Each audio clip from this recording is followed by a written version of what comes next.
Hello शिक्षक बंधुओं, तो हो जाए तैयार। तो आपको प्रधान शिक्षक बनाने के लिए मैं फिर एक बार ये वीडियो जो इतिहास के टॉपिक 1857 के क्रांति में बिहार का योगदान से 1947 तक के इतिहास का पार्ट 2 वीडियो है लेकर उपस्थित हुआ हूँ। अगर आप पार्ट 1 वीडियो नहीं देखे हैं तो उसे देख लें, क्योंकि मैं आपको बनाऊंगा प्रधान शिक्षक।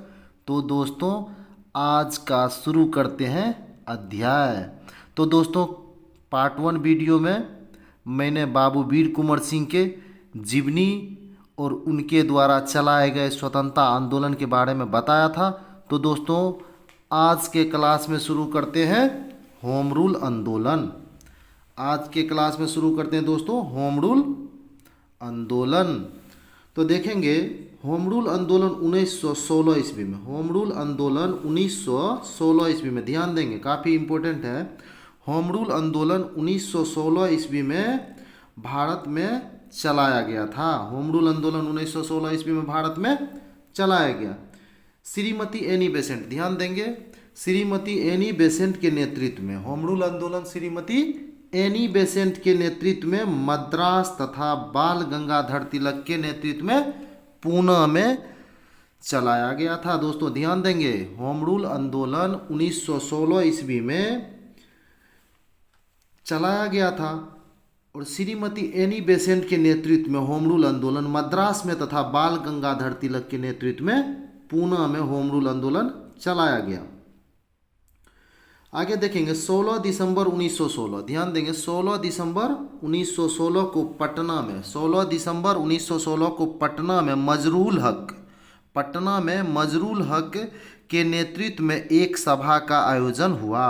16 दिसंबर 1916 ईस्वी को पटना में मजरूल हक के नेतृत्व में एक सभा का आयोजन हुआ, जिसमें पटना में होम रूल की स्थापना पर विचार विमर्श के उपरांत बिहार में होम रूल लीग की शाखा की स्थापना हुई, जिसके अध्यक्ष मौलाना मजरूल हक। ध्यान देंगे, ये क्वेश्चन कई बार बीपीएससी में पूछा गया है। तो पटना में जो होम रूल लीग की स्थापना हुई थी, उसके अध्यक्ष किसे बनाया गया दोस्तों?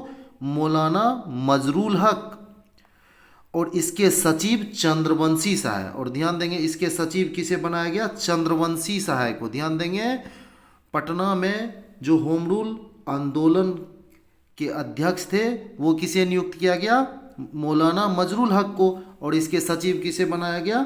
चंद्रवंशी सहाय और वैद्यनाथ नारायण सिंह को। चंद्रवंशी सहाय और वैद्यनाथ नारायण सिंह को होम रूल का जो पटना में गठन हुआ होम रूल लीग का, उसके सचिव बनाए गए थे। और अध्यक्ष कौन थे? ध्यान देंगे, पुनः मैं बता रहा हूँ, अध्यक्ष कौन थे? मौलाना मजरूल हक। तो ये थे दोस्तों जो बिहार में होम रूल का स्थापना हुआ था, होम रूल आंदोलन का, उसके बारे में जानकारी।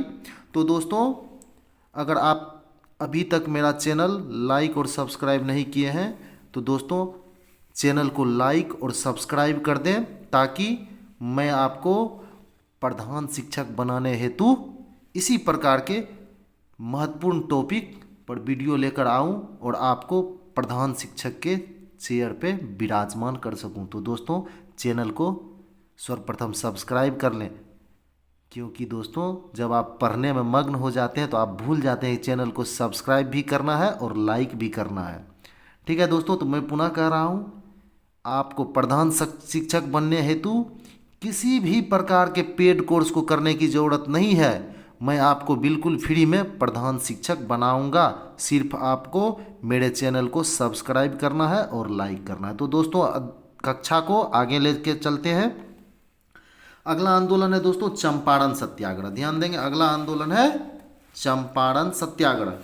देखेंगे, बिहार का चंपारण जिला, बिहार में एक जिला है चंपारण, वहाँ पर 1917 ईस्वी में महात्मा गांधी द्वारा भारत में सत्याग्रह का प्रयोग किया गया। तो दोस्तों महात्मा गांधी द्वारा भारत में सर्वप्रथम सत्याग्रह बिहार के किस जिले से चलाया गया था? चंपारण जिले से। कितना ईस्वी में? 1917 ईस्वी में। ध्यान देंगे, बीपीएससी का ये फेवरेट क्वेश्चन है, इससे बीपीएससी हमेशा प्रश्न उठाती है इस टॉपिक से। चंपारण सत्याग्रह से बीपीएससी हमेशा प्रश्न उठाती है दोस्तों, ध्यान देंगे, इसको मिस नहीं करेंगे। तो चंपारण सत्याग्रह जो है उसकी शुरुआत कब हुई थी? 1917 ईस्वी में। ये महात्मा गांधी का भारत में चलाया गया पहला सत्याग्रह था, जो बिहार के चंपारण जिले से शुरू किया गया था। इसी सत्याग्रह के दौरान मोहनदास करमचंद गांधी महात्मा गांधी बने। ध्यान देंगे, मोहनदास करमचंद गांधी महात्मा गांधी किस आंदोलन के बाद बने थे? तो वो था आंदोलन चंपारण सत्याग्रह। उस समय वहाँ अंग्रेज भूमिपतियों, ध्यान देंगे, उस समय वहाँ अंग्रेज भूमिपतियों द्वारा किसानों को बलपूर्वक नील की खेती के लिए मजबूर किया जाता था। और वो अगर नहीं भी करना चाहते थे नील की खेती, फिर भी उन्हें जबरन नील का खेती करना होता था। किसानों को प्रत्येक बीघे अर्थात प्रत्येक 20 कट्ठे की भूमि में से 3 कट्ठे, जो उसकी सबसे उपजाऊ भूमि होती थी दोस्तों, 3 कट्ठे जो किसान की सबसे उपजाऊ भूमि होती थी, उस भूमि पर उसे नील की खेती करना पड़ता था। इस व्यवस्था को 3 कठिया व्यवस्था भी कहा जाता था। ध्यान देंगे दोस्तों, इस व्यवस्था को 3 कठिया व्यवस्था भी कहा जाता था। इसके बदले में उन्हें उचित मजदूरी भी नहीं मिलती थी। इसके कारण किसानों तथा खेतिहर मजदूर में भयंकर आक्रोश फैल गया। 1916 ईस्वी को ध्यान देंगे, 1916 ईस्वी के कांग्रेस के लखनऊ अधिवेशन, 1916 ईस्वी के कांग्रेस के लखनऊ अधिवेशन में राजकुमार शुक्ल एक किसान नेता थे जिनका नाम था राजकुमार शुक्ल। इन्होंने यूरोपियन नील बगान मालिकों द्वारा किसानों के शोषण की तरफ देशवासियों तथा गांधी जी का ध्यान आकृष्ट करवाया तथा ब्रजकिशोर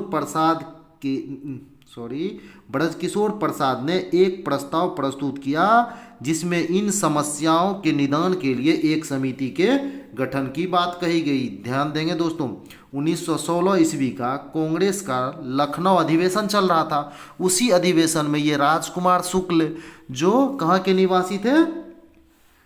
चंपारण के निवासी थे। चंपारण के मुरली भाड़वा गांव एक है चंपारण में, वही के ये निवासी थे। कौन? राजकुमार शुक्ल। तो राजकुमार शुक्ल ने गांधी जी को सत्याग्रह के लिए और अपनी समस्या के निदान के लिए चंपारण आने का निमंत्रण दिया। आगे देखेंगे, मुरली भाड़वा गांव के निवासी राजकुमार शुक्ल के अनुरोध पर ही गांधी जी चंपारण पधारे। दोस्तों, मैं पहले बता चुका हूँ, मुरली भाड़वा गांव के निवासी राजकुमार शुक्ल जो एक किसान नेता थे, उनके आमंत्रण पर गांधी जी चंपारण पधारे। कलकत्ता से 10 अप्रैल 1917 को, ध्यान देंगे, गांधी जी कलकत्ता से 10 अप्रैल 1917 को पटना पहुँचे तथा वहाँ से मुजफ्फरपुर, पटना से कहाँ पहुँच गए गांधी जी? मुजफ्फरपुर तथा दरभंगा होते हुए 15 अप्रैल 1917 को, ध्यान देंगे, 15 अप्रैल 1917 को मोतिहारी चंपारण पहुँचे। कई बार पूछा गया क्वेश्चन है, गांधी जी चंपारण कब पहुँचे थे? 15 अप्रैल 1917 ईस्वी को। ध्यान देंगे, 15 अप्रैल 1917 को गांधी जी चंपारण पहुँचे। स्थानीय प्रशासन ने हालांकि, देखेंगे, ध्यान देंगे, स्थानीय प्रशासन ने हालांकि उनके आगमन तथा आचरण को गैर कानूनी घोषित कर दिया। वहाँ का जो स्थानीय प्रशासन था चंपारण का दोस्तों, उन्होंने गांधी जी के आचरण को गैर कानूनी घोषित कर दिया और उन्हें गिरफ्तार भी कर लिया। किंतु बाद में बिहार के तत्कालीन उपराज्यपाल गांधी जी को गिरफ्तार किया गया और उस समय के राज्यपाल एडवर्ड गेट, ध्यान देंगे, उस समय के वहाँ के राज्यपाल कौन थे? एडवर्ड गेट ने गांधी जी को वार्ता के लिए बुलाया। उन्होंने गांधी जी को हल्के में लिया एडवर्ड गेट ने, और उन्हें वार्ता के लिए बुलाया और किसानों के कष्टों की जांच के लिए एक समिति का भी गठन किया। एडवर्ड गेट महोदय ने किसानों के कष्टों की जांच के लिए एक समिति का गठन किया, जो समिति क्या कहलाया दोस्तों? चंपारण कमेटी के नाम से जाना जाता है। वो कमेटी किस नाम से जाना जाता है? चंपारण कमेटी के नाम से जाना जाता है। तो दोस्तों, ये था चंपारण सत्याग्रह, जिससे बीपीएससी में कई बार प्रश्न पूछे गए हैं। तो दोस्तों हमें आशा है कि आप इसे बहुत ही ध्यानपूर्वक देखे होंगे। तो दोस्तों मैं फिर एक बार आप लोगों से अनुरोध करता हूं कि दोस्तों जब आप लोग पढ़ने में मग्न हो जाते हैं तो भूल जाते हैं कि चैनल को सब्सक्राइब भी करना है। तो दोस्तों ये बिल्कुल फ्री कोर्स है, आपको सिर्फ इतना करना है कि इस चैनल को लाइक और सब्सक्राइब कर देना है एवं अपने दोस्तों के पास शेयर भी करना है, ताकि और सभी शिक्षक बंधु जो इस वीडियो को नहीं देखे हैं वो इस वीडियो को देखें और प्रधान शिक्षक की कुर्सी पर विराजमान हो जाएं। तो दोस्तों मैं आपको प्रधान शिक्षक बनाकर ही छोड़ूंगा। तो दोस्तों कक्षा को आगे बढ़ाते हैं। अगला हमारा आंदोलन है किसान आंदोलन। ध्यान देंगे, किसान आंदोलन। तो आरंभिक किसान आंदोलन चंपारण सत्याग्रह की सफलता ने छपरा सारण के विभूषण प्रसाद, चंपारण सत्याग्रह जब सफल हुआ उसके बाद छपरा के विभूषण प्रसाद एवं अन्य किसान को भी शोषण और अत्याचार के विरुद्ध लड़ने की प्रेरणा मिली। जब चंपारण सत्याग्रह सफल हुआ तो जो किसान नेता थे विभूषण प्रसाद सिंह और कई और किसान नेता थे जिनको प्रेरणा मिली कि हम लोगों को भी अपने शोषण के विरुद्ध लड़ना चाहिए। जून 1919 ईस्वी में मधुबनी जिला के किसानों को दरभंगा राज के विरुद्ध, मधुबनी जिला के किसानों को दरभंगा राज के विरुद्ध आंदोलन के लिए स्वामी विद्यानंद, ध्यान देंगे ये स्वामी विद्यानंद के नाम से विख्यात, स्वामी विद्यानंद के नाम से विख्यात विभूषण प्रसाद। तो दोस्तों विभूषण प्रसाद किस नाम से विख्यात थे? स्वामी विद्यानंद के नाम से विख्यात थे। उन्होंने आंदोलन को संगठित किया।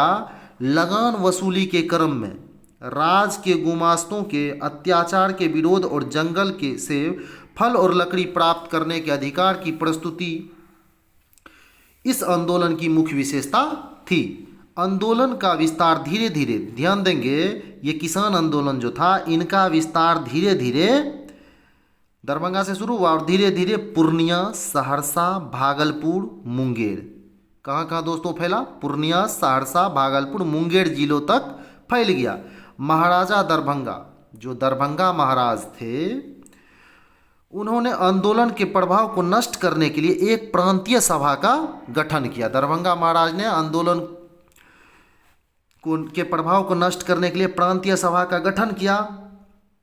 कब किया था दोस्तों? तो 1922 ईस्वी में। कालांतर में महाराजा ने किसानों की कुछ मांगों को स्वीकार कर ली और आंदोलन को शिथिल कर दिया और धीरे धीरे आंदोलन शिथिल हो गया। ये थे दोस्तों आरंभिक किसान आंदोलन। तो आरंभिक किसान आंदोलन का शुरुआत किस आंदोलन से प्रेरित होकर हुआ था दोस्तों? तो चंपारण सत्याग्रह की सफलता से प्रेरित होकर विभूषण प्रसाद ने इस आंदोलन को शुरू किया था। तो दोस्तों आगे देखेंगे, काफ़ी इंपॉर्टेंट टॉपिक है किसान सभा। कौन सा टॉपिक है दोस्तों? किसान सभा। ध्यान देंगे किसान सभा 1922-23 में, 1922-23 ईस्वी में मुंगेर में, ध्यान देंगे मुंगेर में किसान सभा का गठन, मुंगेर में किसान सभा का गठन शाह मोहम्मद जुबेर। मुंगेर में किसान सभा का गठन किसने किया था दोस्तों? शाह मोहम्मद जुबेर और श्री कृष्ण सिंह के द्वारा किया गया था। ध्यान देंगे पुनः 1922-23 ईस्वी में मुंगेर में किसान सभा का गठन शाह मोहम्मद जुबेर और श्री कृष्ण सिंह द्वारा किया गया था। तो शिक्षक बंधुओं इस बात को पूरे ध्यान से देखेंगे, ये कई बार बीपीएससी में पूछा गया है। 1922-23 ईस्वी में मुंगेर में किसान सभा का गठन किसने किया था? शाह मोहम्मद जुबेर और श्री कृष्ण सिंह, इनके द्वारा किसान सभा का मुंगेर में गठन किया गया। 4 मार्च 1928 को, ध्यान देंगे 4 मार्च 1928 ईस्वी को बिहटा, 4 मार्च 1928 ईस्वी को बिहटा में स्वामी सहजानंद सरस्वती, 4 मार्च 1928 ईस्वी को बिहटा में स्वामी सहजानंद सरस्वती ने किसान सभा की औपचारिक स्थापना की तथा 1929 में सोनपुर मेला में आयोजित सभा, 1929 ईस्वी में सोनपुर मेला में एक सभा का आयोजन किया गया। इसी सभा में बिहार प्रांतीय किसान सभा, इसी सभा में बिहार प्रांतीय किसान सभा की स्थापना की गई तथा स्वामी सहजानंद इसके अध्यक्ष एवं श्री कृष्ण सिंह इसके सचिव बने। ये कई बार पूछा गया दोस्तों क्वेश्चन है कि स्वामी सहजानंद सरस्वती ने सोनपुर मेला में एक सभा का आयोजन किया। वहीं पर स्वामी सहजानंद सरस्वती ने बिहार प्रांतीय किसान सभा की स्थापना की। स्वामी सहजानंद सरस्वती इसके अध्यक्ष बने और श्री कृष्ण सिंह इसके सचिव बने। इसे बिहार के गांवों में फैलाने में उन्हें कार्यानंद शर्मा, ध्यान देंगे, इस बिहार प्रांतीय किसान सभा को बिहार के गांव में फैलाने में कार्यानंद शर्मा, देखें बहुत इंपॉर्टेंट है, कार्यानंद शर्मा, राहुल संकीर्त्यायन, पंचानंद शर्मा, यदुनंदन शर्मा, ये सभी वामपंथी नेताओं ने सहजानंद सरस्वती को काफ़ी सहयोग दिया। 1935 ईस्वी में किसान सभा ने जमींदारी उन्मूलन का प्रस्ताव पास किया। ध्यान देंगे 1935 ईस्वी में जो ये किसान सभा थी उन्होंने जमींदारी उन्मूलन का प्रस्ताव पास किया। कार्यानंद शर्मा के नेतृत्व में, ध्यान देंगे, कार्यानंद शर्मा के नेतृत्व में मुंगेर जिला में बरहिया ताल या बकास्त आंदोलन चला। 1936 ईस्वी में, ध्यान देंगे 1936 ईस्वी में लखनऊ में, काफ़ी इंपॉर्टेंट है दोस्तों, वेरी वेरी इंपॉर्टेंट शिक्षक भाइयों, 1936 ईस्वी में लखनऊ में स्वामी सहजानंद की अध्यक्षता में, ध्यान देंगे 1936 ईस्वी में कहाँ, लखनऊ में स्वामी सहजानंद की अध्यक्षता में अखिल भारतीय किसान सभा का गठन हुआ। प्रोफेसर NG रंगा इसके सचिव बनाए गए। तो ध्यान देंगे, मैं पुनः कह रहा हूँ दोस्तों, कार्यानंद शर्मा के नेतृत्व में मुंगेर जिले में बहरिया ताल या बकास्त आंदोलन चला। 1936 ईस्वी में लखनऊ में स्वामी सहजानंद की अध्यक्षता में, ध्यान देंगे, स्वामी सहजानंद की अध्यक्षता में अखिल भारतीय किसान सभा का गठन हुआ। प्रोफेसर NG रंगा को इसके सचिव बनाए गए। तो दोस्तों ये था किसान आंदोलन, जो काफ़ी इंपॉर्टेंट है दोस्तों, कई बार इससे BPSC में प्रश्न उठाए गए हैं। तो शिक्षक भाइयों, मैं पुनः आप लोगों से कहता हूं कि आपको प्रधान शिक्षक बनने के लिए किसी भी प्रकार की पेड कोर्स करने की कोई ज़रूरत, आवश्यकता नहीं है। तो दोस्तों आपको सिर्फ इतना करना है, आपको इस चैनल को लाइक और सब्सक्राइब करना है एवं अपने सभी दोस्तों के पास इसे शेयर करना है ताकि उन सभी शिक्षक बंधुओं को भी इसका फ़ायदा मिल सके। तो दोस्तों कक्षा को आगे बढ़ाते हैं। अगला टॉपिक है मजदूर आंदोलन। ध्यान देंगे, अगला टॉपिक है हमारा मजदूर आंदोलन। और मैं आपसे कहना चाहता हूं, अगर आपने हमारा पार्ट 1 वीडियो ना देखा हो तो प्लीज़ पार्ट 1 वीडियो को देख लें, क्योंकि वो वीडियो भी आपके एग्ज़ाम के दृष्टिकोण से काफ़ी इम्पोर्टेंट है, क्योंकि दोस्तों मैं आपको बनाऊंगा प्रधान शिक्षक। तो दोस्तों कक्षा को आगे बढ़ाते हैं। अगला आंदोलन है हमारा मजदूर आंदोलन। ध्यान देंगे, अगला आंदोलन है हमारा मजदूर आंदोलन। दिसंबर 1919 में, ध्यान देंगे, दिसंबर 1919 में जमशेदपुर व जमालपुर में, दिसंबर 1919 ईस्वी में जमशेदपुर व जमालपुर में मजदूरों की हड़ताल हुई। 1920 ईस्वी में SN हल्दर, ध्यान देंगे 1920 ईस्वी में SN हल्दर तथा व्योमकेश चक्रवर्ती के नेतृत्व में जमशेदपुर वर्कर्स एसोसिएशन तथा 1929 में मानिक होमी के नेतृत्व में जमशेदपुर लेबर फेडरेशन की स्थापना हुई। ध्यान देंगे 1920 ईस्वी में SN हल्दर तथा व्योमकेश चक्रवर्ती के नेतृत्व में जमशेदपुर वर्कर्स एसोसिएशन, ध्यान देंगे जमशेदपुर वर्कर्स एसोसिएशन तथा 1929 में मानिक होमी के नेतृत्व में जमशेदपुर लेबर फेडरेशन की स्थापना हुई। सुभाष चंद्र बोस, प्रोफेसर अब्दुल बारी सिद्दीकी, सुभाष चंद्र बोस, प्रोफेसर अब्दुल बारी, जयप्रकाश नारायण, योगेंद्र शुक्ल, बसावंत सिंह, ब्रजनंदन शर्मा, बालेश्वर सिंह आदि मजदूर आंदोलन के महत्वपूर्ण नेता थे। ध्यान देंगे शिक्षक भाइयों, मजदूर आंदोलन के महत्वपूर्ण नेता कौन कौन थे? सुभाष चंद्र बोस, प्रोफेसर अब्दुल बारी, जयप्रकाश नारायणन, योगेंद्र शुक्ल, बसावंत सिंह, ब्रजनंदन शर्मा, बालेश्वर सिंह आदि मजदूर आंदोलन के महत्वपूर्ण नेता थे। 1929 ईस्वी में झरिया में, ध्यान देंगे 1929 ईस्वी में झरिया में अखिल भारतीय ट्रेड यूनियन कांग्रेस का अधिवेशन हुआ जिसमें पंडित जवाहरलाल नेहरू को आगामी अध्यक्ष चुना गया। 1937 से 39 के बीच तथा आगे भी बिहार में अनेक स्थानों पर हड़तालें हुई। इसी आंदोलन के क्रम में जमशेदपुर में दिए हुए भाषण के लिए जयप्रकाश नारायण को 18 फरवरी 1940 ईस्वी को गिरफ्तार करके 9 महीने की कड़ी से कड़ी सजा दी गई। 1942, 44 और 47 में अनेक सभा एवं